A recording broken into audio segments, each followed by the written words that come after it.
তলাবুল ইলমি ফারিয়াতুন আলা কুল্লি মুসলিম, দুনিয়াবি ইলম নয়, শরীয়তের জ্ঞান অন্বেষণ করা প্রত্যেক মুসলমান নরনারীর জন্য ফরজ। আর বেবি হাজ্জাজ না ববি হাজ্জাজ হাতে কয়কে যে গান বাধ্যতামূলক করে দিবে কোথায়? স্কুলের মধ্যে চারুকলা ও কারুকলা চালু করবে। এগুলি পাগল ছাগল কোত্থেকে আইসা এখানে উড়িয়ে আইসা জুড়ে বসে, আমার মাথায় ধরে না। এগুলা কি ইসলামিক কোনো নেতার কথা হইতে পারে? আরে ভাই কথা বলতে হবে, এগুলো কোনো মুসলমানের কথা হইতে পারে?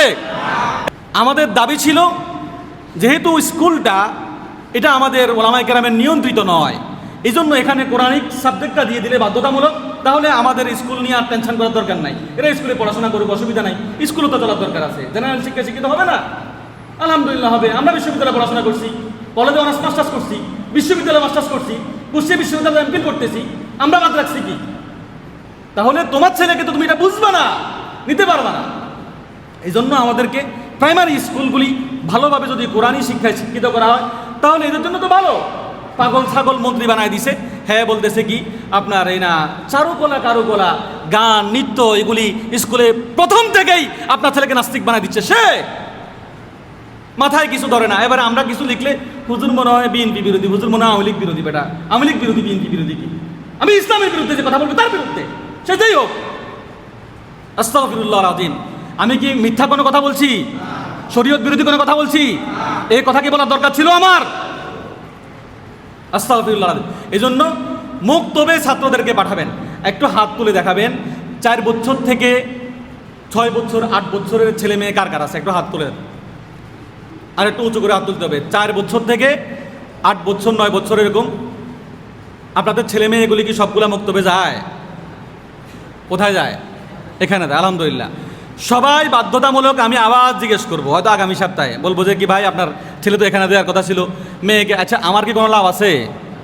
তা আমি বলতেছি কেন, আমার লাভ একটাই, আল্লাহর দরা থেকে আমি মুক্তি পাবো, আল্লাহর দরা থেকে আমি মুক্তি পাবো। আমি বাঁচার জন্য বলতেছি, লাভের জন্য বলতেছি না।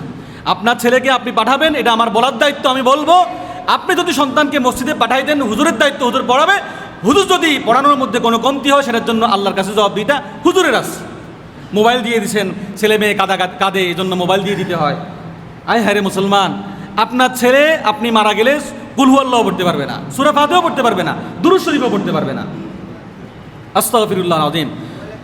শরীয়ত পরিপন্থী যত কাজ আছে এগুলি আমরা সহজে নিয়ে নেই, কিন্তু শরীয়তের যে সমস্ত কাজগুলি আছে সেগুলির প্রতি আমাদের কোনো গুরুত্ব নাই, আমাদের কোনো থিঙ্কিংই নাই এই সমস্ত বিষয় নিয়ে। অথচ রাসূলুল্লাহ সাল্লাল্লাহু আলাইহি ওয়াসাল্লামের আদর্শে অনুসারী একজন ইমাম মালিক রাহিমাহুল্লাহ তাআলা বলেন, এটাও মাজমাউল ফতুয়ার মধ্যে আছে 28 নম্বর খণ্ডের 524 নম্বর পৃষ্ঠায় তিনি লিখছেন, মান জাওয়াজা ইত্তিবা গায়রি দীনিল ইসলাম আল্লাযী বা'আসাল্লাহু বিহি মুহাম্মাদান ফাহুয়া কাফিরুন। যে ব্যক্তি মুহাম্মদ সাল্লাল্লাহু আলাইহি ওয়াসাল্লাম যেই ধর্ম দুনিয়াতে নিয়ে এসেছেন, ইসলাম ধর্ম, এই ধর্মের বাহিরে কোনো বিষয় নিয়ে চিন্তা করে সে ব্যক্তি কাফের। হযরত ওমর রাদিয়াল্লাহু তাআলা আনহু অত্যন্ত চমৎকারভাবে একটি কথা বলেছেন, নাহনু কওমুন আ'আযানাল্লাহু বিল ইসলাম।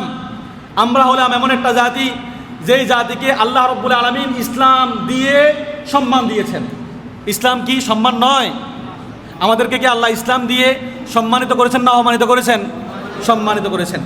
ফামাহমা ইবতাগাইনাল ইজ্জাতা বিগাইরিহি আযানাল্লাহ। কেউ যদি এই ইসলামের বাইরে কোনো কিছু চিন্তা করে সেই ব্যক্তি দুনিয়াতেও বেইজ্জতি হবে, আখিরাতেও বেইজ্জতি হবে। নাউযুবিল্লাহি মিন যালিক। তাহলে আমার মূল কথা হচ্ছে, আজকে যে হিজবুত তাওহীদ বের হলো, এটা হলো শরীয়তের জ্ঞান না থাকার কারণে। শরীয়তের জ্ঞানটা পূর্ণাঙ্গভাবে থাকলে সে এই কাজ করতে পারত না। আমাদের সন্তানগুলিকে আমরা প্রাথমিকভাবে মুক্তবে যে পড়ানোর দরকার ছিল সেটা না পড়ানোর কারণে কেউ নাস্তিক হয়ে যায়, কেউ পাগল হয়ে যায়, কেউ অল্প বয়সে কাফের হয়ে যায়, কেউ মাতা পিতার কোনো খেদমত করে না, মাতা পিতার দিকে তাকায় না, মাতা পিতা 2 দিন আগে মারা গেছে খবর রাখে না, এরপরে মাতা পিতাকে আপনার ইয়েতে দিয়ে আসে, কি বলে এটাকে, বৃদ্ধাশ্রমে দিয়ে আসে, এরপরে মাতা পিতার সাথে খারাপ আচরণ করে, নিজের মাকে নিজে গুলি করে দেয়। এরপরে ঐশী নামে একটা মেয়ে ছিল না, বহু বছর আগে তার বাবা সেনা কোন দায়িত্বে ছিল, তার বাবাকে নিজে গুলি করে মেরে ফেলছে বা হত্যা করে ফেলছে।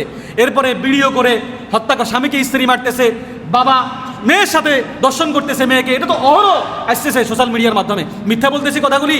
আপনার সন্তান আপনার সাথে এমন আচরণ করবে কারণ আপনি তাকে ওই শিক্ষা দিচ্ছেন না যেই শিক্ষা কোরআনের শিক্ষা। আল্লাহ বলেছেন, ওয়াকাদা রাব্বুকা আল্লা তা'বুদু ইল্লা ইয়্যাহু ওয়া বিল ওয়ালিদাইনি ইহসানা, ইম্মা ইয়াবলুগান্না ইনদাকাল কিবরা আহাদুহুমা আও কিলাহুমা ফালা তাকুল লাহুমা উফফিন ওয়ালা তানহারহুমা ওয়া কুল লাহুমা কওলান কারীমা। কোরআনের শিক্ষা হচ্ছে মাতা পিতার দুইজন যখন বৃদ্ধ হয়ে যাবে তাদের সাথে এমন আচরণ করবে না যে আচরণের কারণে মাতা পিতা কখনো উপশব্দ করে।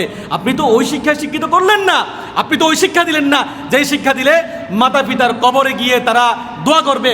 আপনি ওই শিক্ষা দিলেন না, আপনার 3টা 4টা ছেলে আছে কিন্তু একটা ছেলে আপনাকে জানাজা দিতে পারলো না।